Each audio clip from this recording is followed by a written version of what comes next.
Welcome back to Love&I, the show that talks about real life experiences on dating, relationships, marriage, sex. And today we would really like to focus on different topics that have to do with men. I chose the topics because there's so many things that I would like to understand from a man's perspective. I sound sometimes like I have a lot of questions, but at the same time, I kind of judge and I express my opinion too strongly. So I'm just going to sit back and enjoy this. I will be surprised if you just sit back and enjoy it because you love to talk respectfully. But yeah, that's. We wouldn't be having a podcast if I didn't. I don't know how to take that. Don't throw jabs at me. I don't know how to respond properly. So, do you just want to dive into the questions? Like, how do you want to do this? Yeah, tell me about men. I'm joking. Okay. Okay, so one thing I have been listening to a lot of videos from dating coaches, right? And there's a lot of advice out there. How to date, how to pick up women, how to make women fall for you, how to manipulate women, right? All of these things. Yeah. But then when it comes to real life and our real experiences, it's a little different. To a certain extent. There are some games, there are some things, but everybody is aware of the games. Like you can tell when somebody's playing mind games. So if you take it to the real life experience of people trying to connect, right? Not trying to manipulate, because that is short-lived. Would you agree? Yes. So you can play those games for like the first month, you get them hooked. But then again, do you want to manipulate somebody into liking you, into falling for you, or do you want something that is more consistent and long term? I mean, that's part of it. So whenever I was dating in Nashville, I was looking for something more long term until I decided that I was moving down to Florida. So once that happened, obviously my priority shifted because I knew I wasn't going to meet someone in a month that was going to move down with me to Florida. And when I got to Florida, I wasn't sure that I was going to stay here long term. So when I was on the apps, it was more, short term. So it really just depends on where your mind frame is. Overall, like a vast majority of my dating has been with the goal of being with someone long term, not just So sleeping you with were someone. always looking for your partner. Yeah, primarily. Even though you were dating short term, your main goal was to find one long term partner. Unless I was in a dry spell. It makes sense Yeah. because it takes a lot more work. Yes. Okay, so how do guys experience dating? Is it easier than women? Is it more confusing? I definitely say it's more expensive. Oh, for sure. For sure. I've had that. I've actually, I was talking to a guy and I said, how long have you been dating? And he said, well, about 2.5 years. And I was thinking, oh my God. And of course, I have to think out loud. And I said, that must be very expensive. And he's like, yes, thank you. He's like, that's why I'm so picky when it comes to who I actually ask out to dinner. Sure. Because he's like, if I do that with everybody that I meet, then, it just gets way too expensive. That is true. I mean, there was a point where I was going out with someone new every night. Just kind of like speed dating, meeting people and stuff like that. So, you start to figure out, I am a big proponent of dating a bunch of people. And the reason why is as you date a bunch of people, you figure out what you like and don't like. So, even for people that, guys at this point that are dating just to sleep with someone, there's also some benefit to the guy as well, figuring out what they like and don't like. Don't ever sleep with someone being a dick about it, like have open communication. But, to me, dating around, you get to see kind of what you're into, what you like. And because of that, I was able to figure out what I needed for my spouse. So, would you say that you were liked by most of your dates? oh yeah, sure. They all liked you. Not all, but a vast majority did. How did you know that? Things that happened at night. Sex? Yeah. Because they slept with you, that meant they like you? Yes, and they would message me afterwards, and I would have to be the one that would end it. Okay, so most of your dates were into you. Yes. And how many would you say that you were into from the women that you even slept with? That I slept with? Mm-hmm. When you say into, like I would date them? like or just spend time with them? Because you said that you had short term, right? Yeah. You had some short term and dry spells and all that. Yeah. So that means that you would sleep with them even if you're not really into them. Yeah. So how many of those women that you slept with you were not into? So here's the thing. Anybody that a vast majority of the women I slept with, I enjoy. I wouldn't just, other than one or two times, I wouldn't just sleep with someone for the sake of sleeping with them. Like I got some kind of connection with them. And I've mentioned this before in previous episodes, but I would set my sights high, and then depending on how long it had been before I had sex, I would start lowering my standards. And so, So when you don't have the chicken, you eat the crow. yes. Mm-hmm. I don't know exactly what that means, but you send for the crow if you can't have chicken. Yeah. So, so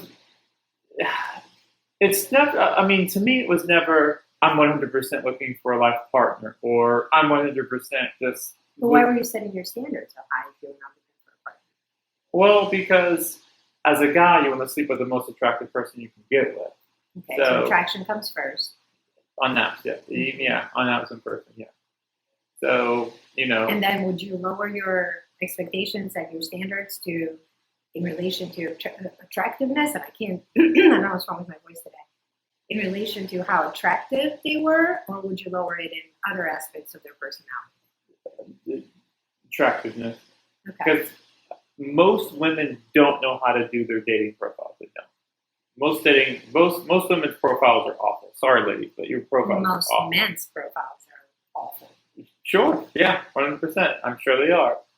But so that's why it's more of an attraction thing, because you can't pick up a lot from you posting a bikini pic of you in a boat with 10 girlfriends. Okay, that's every white woman ever. Yeah, but that's when you are kind of scrolling through the app, right? But then you meet with them, and then it's more to them than just the physical appearance, right? Yeah, and I will say that within 5 minutes talking to someone, you can get a feeling whether you're really into that person or not. So how many would you say you were into? Within the first 5 minutes? Mm-hmm. So, like, into to where I could talk with them, most. Into that you would like to see over and over, that you enjoyed spending time with them. Okay, if that's the case, I would probably say that I would want to see again 10 to 15%. Wow. Yeah.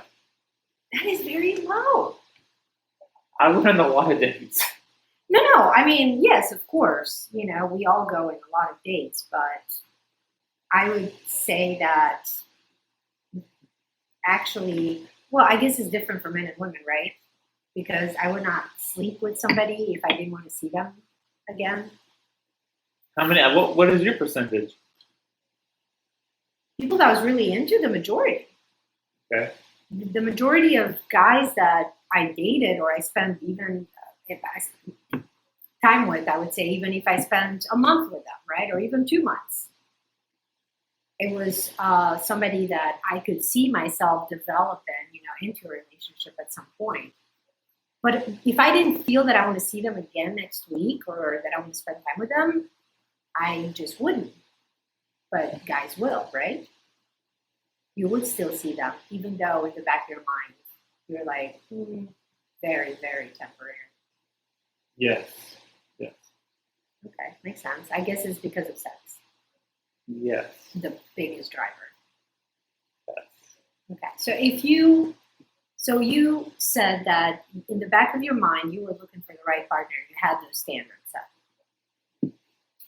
Um, would you take advice in dating? Have you ever taken advice? And if you did, was that from mostly from men or from women? So, women, one. Two, Why women? what am I going to get from guys? I don't know. There's a lot of people that say that guys get advice from guys. Guys will give not take shitty advice. advice. Why is that? What kind? Now, I don't know how women are, but a lot of guys aren't going to go into like intimate details about what you should do on a date. It's typically like, you know, how to be aggressive to getting the woman to sleep with you.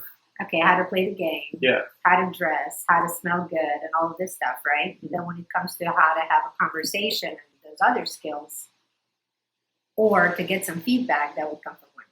Well, because what men are looking for in relationships and what women are looking for in relationships are different. It should be the same in a relationship. I don't know about that because men and women are different people. They don't look for the same things in relationships. Like what you look. Same traits, but when it comes to certain goals or values, I would say it has to be the same, or otherwise you're not compatible. On the big things, yes, but there's men aren't looking for women that are big and burly and will take care of them and protect them. Right, because those are the traits. Yes. But so when it comes to the like, do you want kids or are you ambitious? Stuff like that, yeah, 100%. But primarily when you're dating, you're not talking about the big picture stuff. I mean, sometimes you are, but right. you're looking for just the little things. Can someone carry a conversation? Are you doing all the talking? Right. So and what you talk about, that's an important thing too. Yes. And guys tend to go on dates and talk about sports and talk about fishing and talk about things that guys are into. And they do not realize that women are not really into that. There are some women, don't get me wrong, there's some women that are into that. They find it interesting. But the majority of the women are not looking to go on a date and talk football or hunting and fishing or things that dudes do with dudes. Well, a lot of women like to talk. So whenever I got there, I would walk up and say, "Hey, are you such and such?" We would hug, and then whether we were grabbing, typically I would grab drinks. So we would grab drinks, and I would say something like, "Have you been here before?" And then they'll say yes or no. If they say no, then I already have, okay, well, these are the drinks I get. These are good. If they say yes, then I'll say, yeah, I've been coming here for so long. I've lived in Nashville for this many years. How long have you been in Nashville? And then try and get something. Because most people that were in Nashville didn't live in Nashville. So then they would say, well, I moved here from such and such. And then if it was from like Montana, then I would say something, oh, the winters. I would try and get them to say something so I can ask them about something. Right. So you were engaging in conversation more than the woman just talking. Yeah. And your conversation was about her story, things that she would reveal about herself, but not, oh, did you watch the game yesterday? Yeah. Oh, I was with my buddies, and this is what we did, for the whole Sunday or whatever. Have you ever been to the stadium? Have you ever watched, the Jaguars or whatever?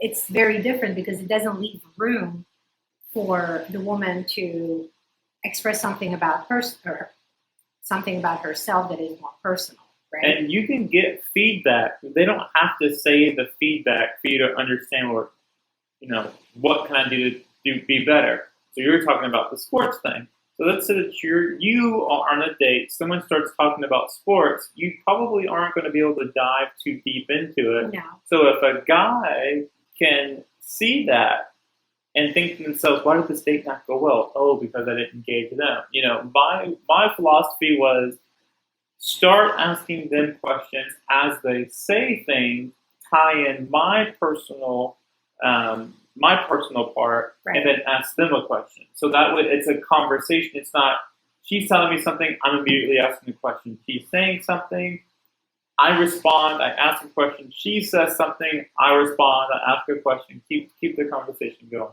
Right, but it doesn't sound choppy like an interview, right? Like me and you right now. We Yeah. can talk about different things, and sometimes we just go off the rails completely. Yeah. But it keeps the conversation going, and it's a little more personal than it is just you ask, I answer, I ask, you answer, cut and dry like that. And I guess to answer your question specifically about the feedback, anyone that gets feedback, it's always hard to hear it. And in my life, so what I would always do is if someone didn't want to hang out with me, or if I'm messaging somebody and they don't respond to Right. me, I will send a message saying, hey, I can tell you're not interested. Is there something that I can do to improve my profile or improve my approach? Right. Because I am looking for someone long term, and any advice I can get. Were you asking like your women friends or the women that did not respond to you? The women that did not respond. Okay, so you actually had the courage Yeah. to ask them. Yeah. You would be surprised how many men never ask that. And they just assume. But at the same time, they don't do the same for women. Well, if a woman asks, hey, can you be honest with me? What did you think, about the date or my approach, or my personality? Was it something specific you didn't like? And men kind of like leave it there. They don't really respond. Is it because they don't hurt somebody's feelings, or they really don't know what to say? Well, that's probably a little bit of both, just depending on the situation. What I was trying to do is find the message. I had like a pre-script message that I would send. I can't find it for whatever reason. Oh, you had a pre-script that you would send? Yeah, and I was that after you got ghosted, or just they got quiet for a few days? Either. Like anytime that whether someone would stop talking to me, I think I can think of someone on the top of my mind I sent the message to. Whether they would stop talking to me, or they would stop talking to me, or I would try and communicate with them, and then they would just like quit responding. Mm-hmm. And so I was wrong. So it was kind of like, where did that fuck up? Yes. So I would either ask for feedback, or I would say something like, hey, I really enjoyed my time with you, but I will respect your decision not to hang out. If you have, if you have any feedback, I would love to hear it. So how often would you get a response? Twice. I got a response. Really? Twice. So women do the same thing? Yes. So they would never want to give feedback, and I'm trying to think of someone else that I did that to. And it's a little, when it comes to feedback, I would never provide feedback that had to do with their personality.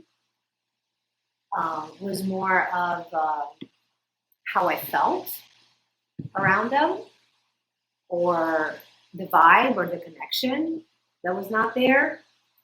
But when you comment on somebody's personality, they can do much about it. They are who they are. So they are who they are. So it's like, if you tell somebody, I didn't really click, I didn't really like your personality, that kind of makes them like, and what the fuck am I going to do about it, right? But and same if you say your looks, I just didn't like the way you looked, or I wasn't attracted to you. They want to know more if you say that. Yeah. Like, exactly what? Was it my weight? Was it my hair? Was it this? Was it that? So it's kind of hard to provide feedback. But at the same time, I think people should get a little better at providing the general feedback that would actually help the other person going forward. And that's how it has to be focused. I think in my mind, when I would provide my feedback to a guy that I went out on a date, I would provide something that would help him in the next day. But you can only give that advice if someone's willing to listen to it. If they ask, I will. If they don't, they don't. How many people ask for feedback? I would say about 60 to 70% of them. Ask for Yeah, feedback? like you said, if the girl would drop off, she would stop talking, or she would kind of ghost you, then you had it on your phone. You had it ready to ask them. Wow, So okay. they did the same. I thought I was special. They just don't provide feedback to you and they ghost you. Bastard. I know. It's so weird because you're not all you're trying to find out is, and that's always when you think that things went well, right? When you think that you had a great time, you enjoyed the conversation with each other, and you didn't see any red flags or any issues. So that's when you're like, all right, I want to know like what happened, because I would say I would probably we would probably misunderstand each other at some point. Yeah, I'm surprised that many guys would ask for feedback because, a lot of guys have this mentality of, I am who I am. You just have to, like, I go fish, I watch Well, sports. those are the guys that ghosted most of the time. Yeah. Those were the guys that would just fall off, the map because they were so um, confident, and I would use the word confident in its best sense, but they had the I am who I am, and whatever, like I want what I want, and it could be any reason, right? Um, but the ones that actually are looking for something more, um, something deeper, and if they really liked your personality or they enjoyed the time with you, they're bummed, right? They're bummed out. So they want to know what did they do wrong, or they've had, let's say, like the past 2 months have been the same dates, so they want to change that. Would you pay for um, coaching how to date? No. Why?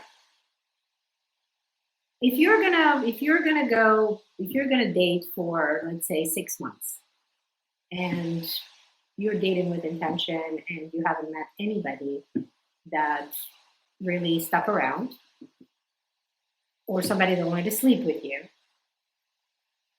but during these 6 months you've been spending a lot of money going on dates and maybe repeating the same mistakes that you made, you would not pay for coaching?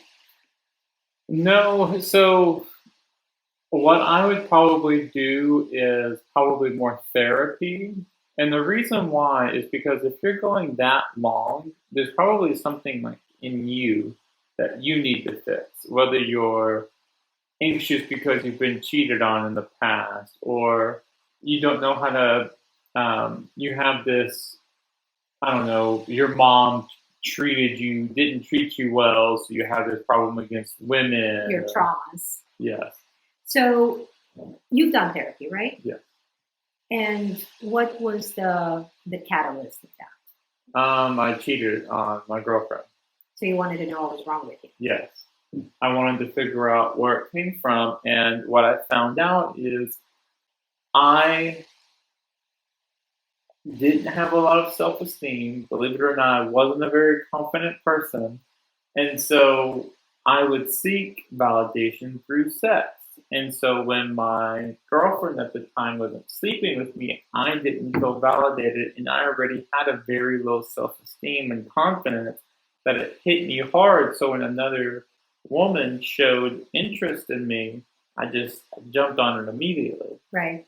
And so it wasn't until I took the time to figure out, like, that's an issue with me. I've got to build my own self confidence. I've got to, work on myself. Once I did that, I was golden. I was good. Like, But would you use therapy for advice? For dating advice?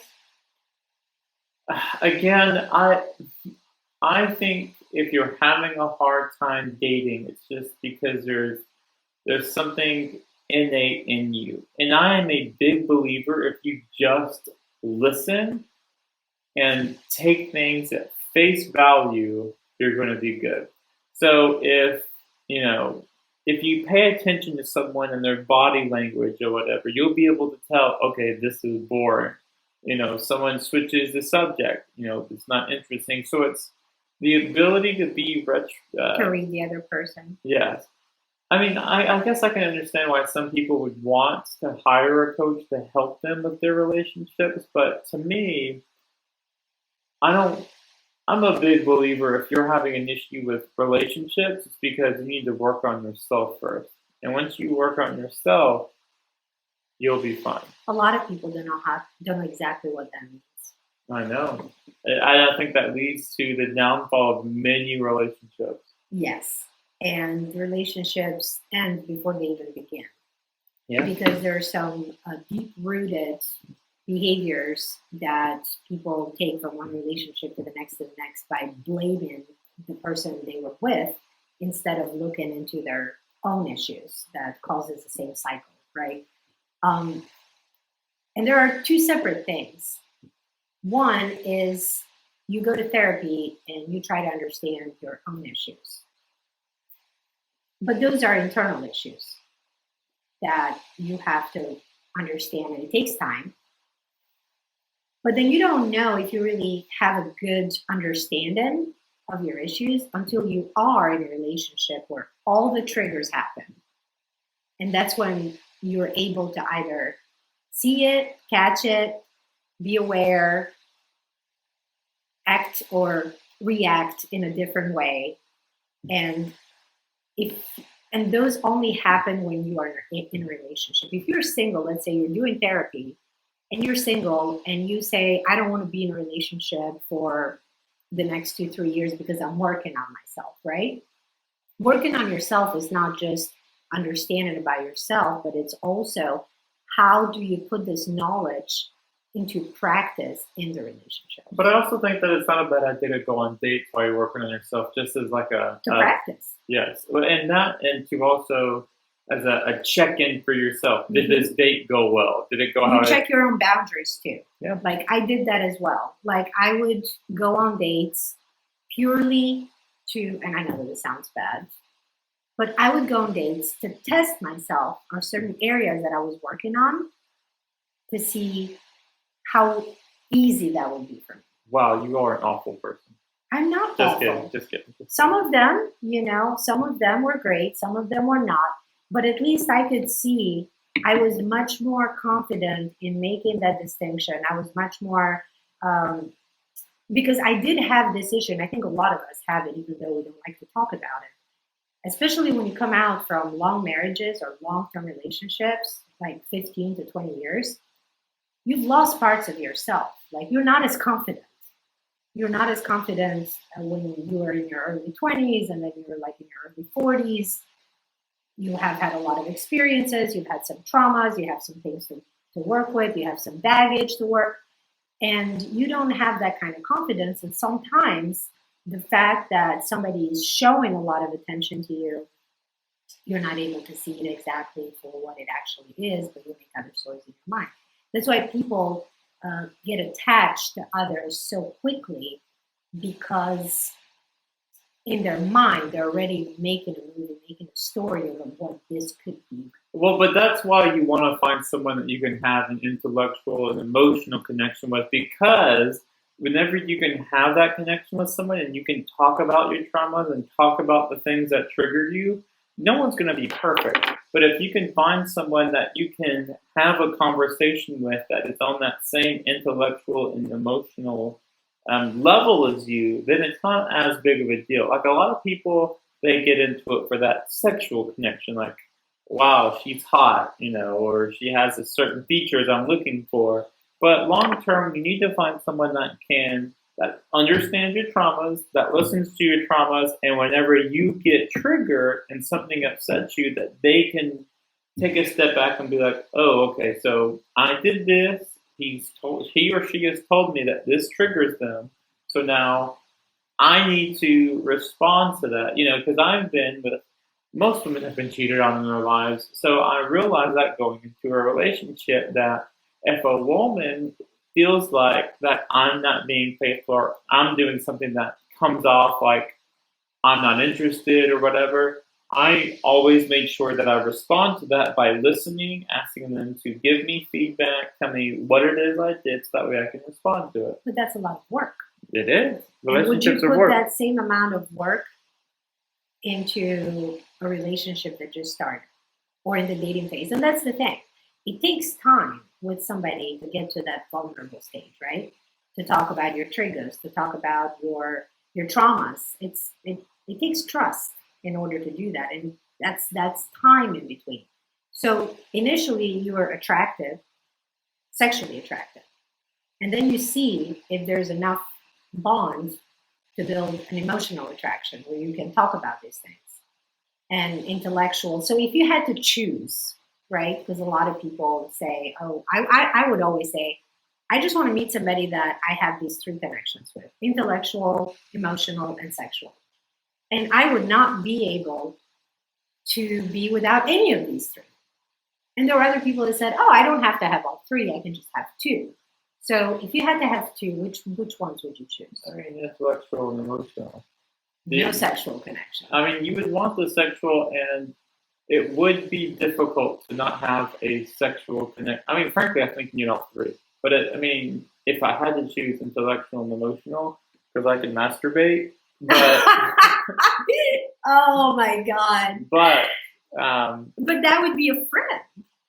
That would be your best friend. That would be your brother. I mean, if we're never having sex, that's a different story. But if it's not like we're not having it, if we're only having it once a month, that's a different story. Well, I'm not saying that it's based only on sex, but you have to be attracted to them. You have to have that sexual chemistry. I agree. And that's why I can't, because if I have intellectual and emotional, I have that with my best friends, right? That's why you got to have all three. Right. So it's very hard to drop one of them. And it may sound like, I had high expectations, but it's not a high expectations, because when you think about it long term, if you want to be with somebody, you have to be able to have fun. You have to be able to understand where they're coming from, to banter, to laugh, to talk about deep things, to cry, but also to have good sex. So yeah, and that's to me, it's always, I never had this issue, but if a woman fakes an orgasm, to me that's always a red flag, because you gotta have that connect. I don't know many men that fake an orgasm. Like, I for sure have never done it. But as a guy, you can't really. I guess if you're wearing a condom, it's a little easier, but it's hard to fake it as a guy. And if you are good at what you do, you can tell when the woman comes. Like, it's how? Because that is one of those things that almost every guy says, oh, they know. You know When Harry Met Sally? No. Have you watched that movie? Okay, so they were two friends, and they were having breakfast. And he told her that he knows when his women are having a good time. And she's like, how do you know? And he's like, because. And she's like, because they. And he's like, uh-huh. Are you saying that they're faking? And she's like, most women have.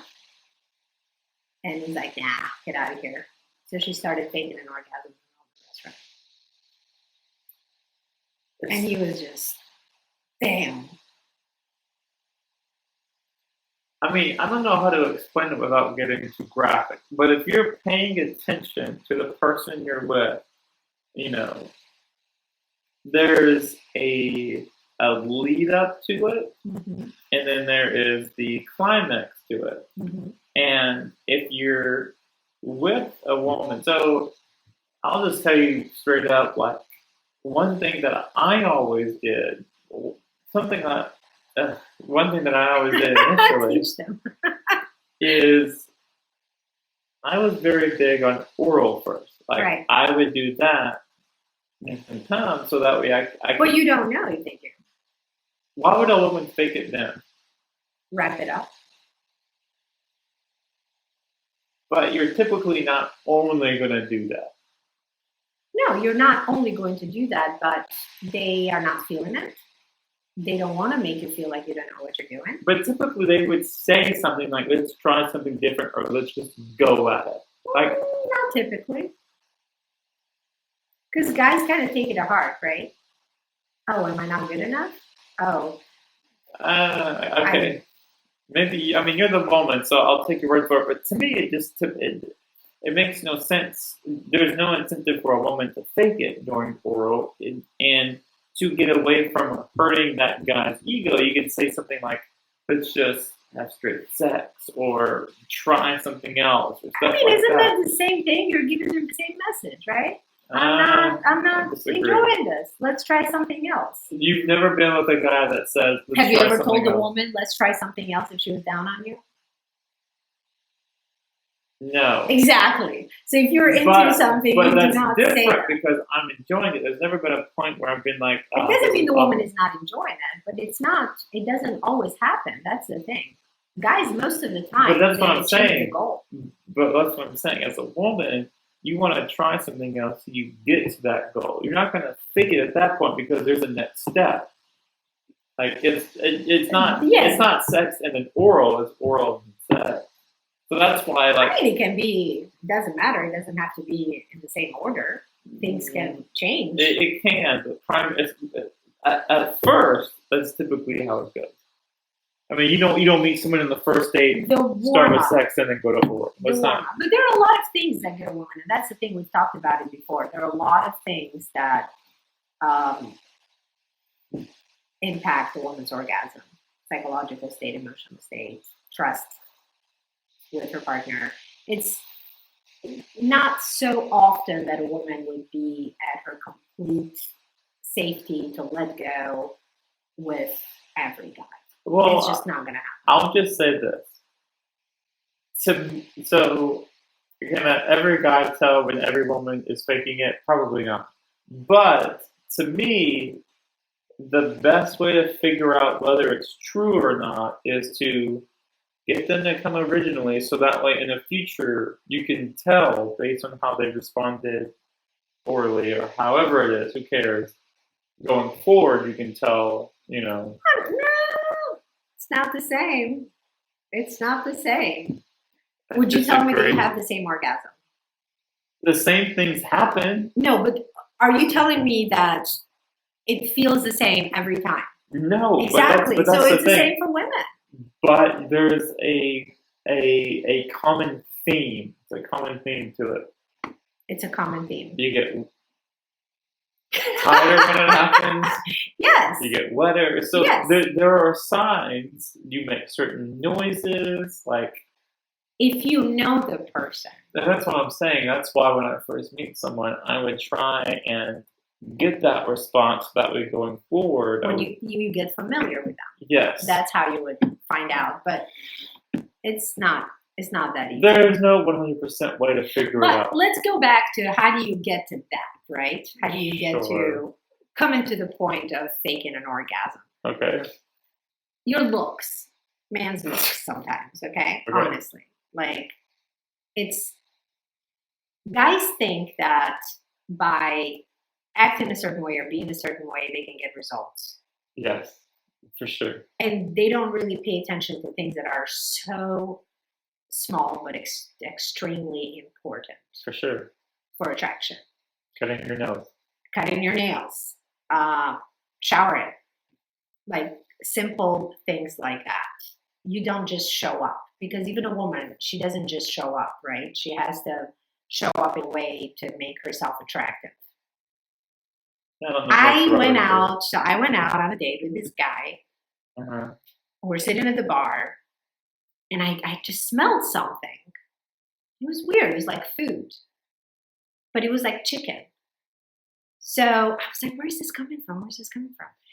And when I left, when he walked into the car and I gave him a hug, he smelled like boiled chicken. Oh, tough. Like, there are just some things, I don't know if it was his shirt, I don't know if he was like cooking somewhere or something, or hunting or fishing, I don't know what it was. But there are just some things that men may or may not tell other men that, look, dude, there are some things that you need to do, because men do not pay attention like women pay attention to guys, what we look for in a guy, like back hair and shit like that,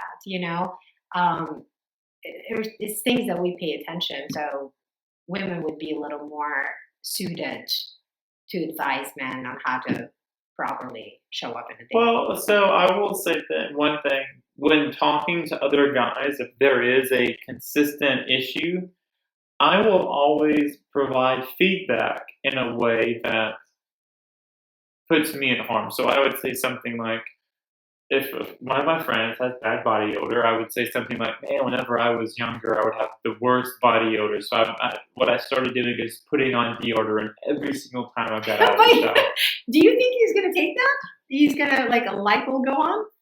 But I mean, you can be direct if you want to, and that's just an example. If it's something like, um, if a guy, like one of my good guy friends, he's single and he has a hard time of asking, he just wants to talk. Like he wants to only give his point of view. He won't pull it out of him. So recently, that was happening, and I said, yeah, we were talking about somebody else, and I said, yeah, one thing that he does very well is he asks questions about the other person. He engages in conversation. And to me, I think that's always a valuable trait for someone to be able to engage. And who knows, maybe he didn't pick up on it. Right. But that's just kind of my subtle way of saying, me and him are good friends. He likes me. He values my opinion. So if I feel like that's a good trait to have, if he values me as a friend, he'll probably try and pick that up himself. So, that's part of the reason why I'm a very social person. I like to get to know as many people as possible and also help them right to the extent I can. How much time do you think men spend on learning about how to show up in a relationship, learn about relationships and what they take? I don't know if they spend time outside of being in a relationship. I don't know if a single guy's just sitting there thinking to themselves, "Oh God, how do I be in a relationship?" I think it's just something. No, how to improve relationships. Again, aside from couples counseling, right? You have an issue with your partner, you're going to couples counseling, but how many guys do you think would actually say, "Hold on a second, I had 2 failed relationships or 3 failed relationships, and I think I did my best, right? But somehow it just didn't work out." Instead of blaming the other person, how many do you think that search for information? Because information is everywhere, right? All you have to do is just turn on YouTube or podcasts, and you're just hearing of all of these things that you can relate to. And you say, "Oh, wait, that's something I did. Oh, wait, that's something I used to do." Do you think men actually invest that time? I don't know too many guys that watch YouTube videos and listen. Where would guys get the information? On books? That's again, I don't think a lot of guys would do that, So what turned your light on? So initially it was going to therapy, and I would say probably the cheating. 15 to 20% of guys probably go to therapy. And then after that, it was just paying attention in relationships. And I guess I did read some books, but primarily, where I learned the most was getting feedback from women, hearing stuff like, "Why don't you clean the dishes?" or "Why don't you do this? Why are you not bringing me flowers?" Do you think those are the things that are the biggest problems? I can't speak today for shit. The biggest problems in a relationship? I'm not saying those are just examples, but if you listen to the women that you're with, if there is a common theme, there's going to be one-offs. No one's going to be perfect. There's going to be one-offs every once in a while. Like the person doesn't like, I don't know, the way that you use a fork. I don't know, but no one else would care. But those are people's quirks, right? There's some things that you can live with and some things that you can't live with. And that's what I'm saying. That's why you need to listen, and that's why it's good to date a bunch of people and listen to the feedback they're given. So that was awesome. I did not interrupt you, but actually the battery died. We apologize for that. My fault. Completely. However, my thought was, men date. They have failed relationships. You said 10 to 15% actually look into the issues in the relationships and how to learn what it takes to be in a relationship. That's a little bit concerning for this reason, at least to me. By the time the men are ready for a relationship, they don't know what it takes to be in. Once they get in, then they have to learn the hard way how to stay in a relationship. That's why women need to date older men. But it's not just that, but we're talking about guys here. Like, is it fair that guys would waste so much time and be at an age where they should have a family, let's say, and I'm not saying that everybody needs to have a family, but even after they have a family, they have at least 1 or 2 divorces because it takes them so long to find out what it takes to be in a relationship, work their own issues, work their own traumas, learn how to show up, how to be a good partner to the other person, and they risk a family. And that is a concerning fact. And I have said this before, and that's why it is an unfair burden on women to improve the men that they're with. Exactly. That's just how, unfortunately. But if 10 to 15% of men actually look into it and they pay attention, the rest. What I'm saying is 10 to 15 will do that on their own. Most men, and I'm one of those men, most men need women to mold and shape them because for the most part, do you think it's a woman's job to do that? Unfortunately, I think it's part of it. But do you know how many relationships, failed relationships, I've seen where a woman has just come to a point where she's like, I'm not his mom, nor his therapist. I'm not saying that the woman should stay with the guy. Like, if there's minor things, bring it up, say something. If they don't fix it, leave. I'm not saying stick around for no reason.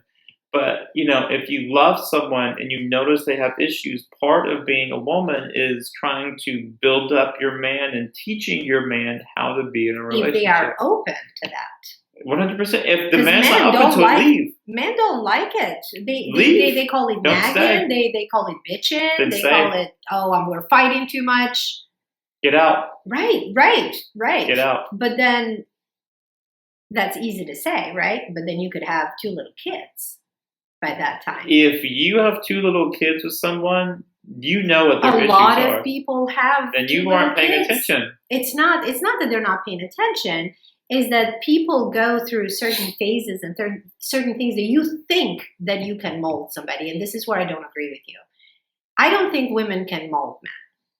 I think it ruins the connection, first of all, because they get into the role of a teacher instead of a partner. Again, not fair, but I think that's part of a woman's job in a relationship. Oh, say more. How is that the job? Because women are smarter and women are more mature. There's no those are facts. That's how it is. Mm-hmm. And so, as a woman, if you're dating, most women date older than who they are because men are not mature and they don't have those life lessons that women give them. If a woman's going to stick around with a guy and have 2 kids with them, then they should know at that point who that person is, and that's the woman's fault for not leaving when they picked up on those red flags. Again, I'm not saying stick around for major red flags. The guy's not going to change. Don't stick around for that. But if it's little things, separate the blacks and whites, or, bring me flowers on this day, or, as the guy at the house, you should be taking care of the HVAC or the washer and dryer, stuff like that. So those are the things I mean, the way that he communicates with you. Or she communicates with you. Right. Yeah. Those are not things you can actually teach, right? You can say, I would like, or if we have an argument, you're disrespectful whenever we have an argument, or you're not listening to my concerns. And most issues in the relationship are where one partner is not listening at all to how the other one is feeling. If the other person is not responsive, get out. If a person truly loves you, we would get out of every damn relationship I don't if that's believe the case. That. I guarantee you that.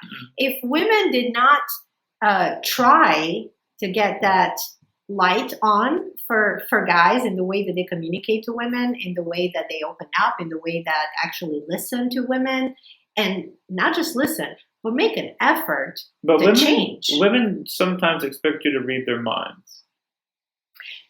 Sometimes.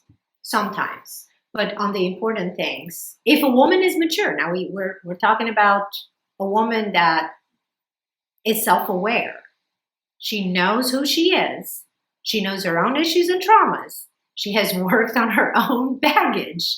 Then she knows the type of partner that's good for her. If right? you have been direct with somebody and they don't respond to it, that's a red flag and get out. Like it doesn't matter it doesn't matter how stupid it is or how crazy it is that you got upset about something. If that other person doesn't respond to it, they don't care, get out. It doesn't matter how crazy it is. So sometimes I've been in arguments where I think the other person's completely crazy. And so what I will say is, I understand you're crazy. No, I understand why. No, I won't say that. Okay. You feel like that I didn't do this properly. I personally don't understand it, but I don't have to understand it to know that it bothers you. So I will try to improve. So I make it clear that, hey, I don't know why you're upset about this, but I know it upsets you. And so tell me what I can do going forward. Explain it to me because I'm stupid on how to improve going forward. And what if you say, where I'm sitting, it doesn't make sense. So I don't think that I've done anything wrong. What should the woman do? If they can't answer the why, get out. So how are we supposed to do our job in teaching a man if we have to leave on the first red flag? If a man is good, they will listen and respond to it. There's not a lot. There's some good guys out there, and once you find one that responds to you, no matter how, then it gives you room to direct them to certain things that they need to know about you. Yes. Okay. If a guy just completely shuts you down, to me, that's get out. Don't deal with that shit. That is the biggest red flag, right? Yeah. And I agree with you. The moment that you express something, even if it's stupid, even if it's small, you express something to your partner and they're completely oblivious to it, like, I don't know what you're talking about. I have no idea. Do you want to fight? Is that what you want to do? But that throws me off completely. I will say that it is fair as a guy to get upset if a woman's expecting you to do something and they haven't expressed that to you. So if she's sulking around the house and then she says passive aggressive, yes, and you know you keep asking, what can I do? What can I do? What's going on? And she says, why didn't you mow the grass? And she didn't mention that, right? Like, then you have every right to be upset because she's upset with you. So you need to explain to her, like, you need to be direct with me. Tell me what you want. Yes. Right. You know, so that's just, you got to have that open communication. And when you get upset with that person, as a guy, you can say that, like, be direct with me. But also ask the person, hey, is there something that I could have done to pick up on you wanting me to mow the grass? Like, is there something that you did that I should have picked it up that you believe? So that way you know going forward if a person does that. So it's okay to get upset on both sides, but you just have to listen and also realize, like, people are different. Right. And they express it in a different way. 100%. So would you change anything about yourself for a woman? Would you change your looks or your body, or like if she says, I would like you to be more muscular or more, I don't know, I want you to be dark hair and dye your hair. I don't know. So for me personally, like, the muscle thing has come up before. Like, I like more muscular men. And so I do hear that, and, you know, I try and be more muscular. Guys aren't dumb. They know that what women are primarily attracted to is not 8-pack men. Women don't want that. No. They just want someone that's fit and healthy. So, and not just fit to the 6 to 7 times a week gym, right? Yeah. There are some Just realistic, healthy. and that's the thing, because we're not looking for that model, because men are not looking for that model woman too. I mean, it would be a dream come true, right? But it's not everything has to be a certain size or certain. So for women, if a man is taking care of himself and he's at least put in some effort to keep himself, attractive, younger. Those are all great qualities. Yeah. So, for example, like I want to buzz my head, but I can't do that because I know that she likes my hair longer. So that I'll make a sacrifice on. I don't cut my nails as often as I should.